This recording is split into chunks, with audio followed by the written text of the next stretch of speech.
म्हणजे मी big boss केलं असेल तर मला बिग बॉस मिळालंय गंधर्वमुळे, किंवा मी सपोज मला तर माझ्याकडे मिस्टर युनिव्हर्सिटीचं टायटल असेल तर ते टायटल कमवण्यासाठीचा कॉन्फिडन्स मिळालाय मला गंधर्वमुळे, आम्हाला झी मिळालंय गंधर्वमुळे. त्यामुळे मी म्हणेन की सगळं काही आहे आमच्यासाठी. बरं, तुला शेवटचा एक प्रश्न विचारतेय, जी तुझी जर्नी, एक तुझी संस्था गंधर्व कलामंचाबद्दल तू काय सांगशील?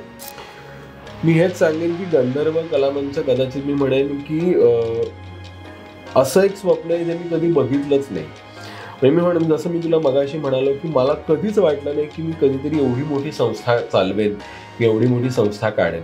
सुरुवातीला जेव्हा आम्ही ती सुरू केली तेव्हा त्याचा फक्त उद्देश होता की कलाकार म्हणून आपल्याला जी तहान लागते किंवा आपल्याला जी भूक लागते, म्हणून की ती शमवण्यासाठी एखादा पाणवठा असावा किंवा एखादी खानावळ असावी की जिथे आपण पोटभर आपल्यासाठी म्हणून कला सादर करू शकतो.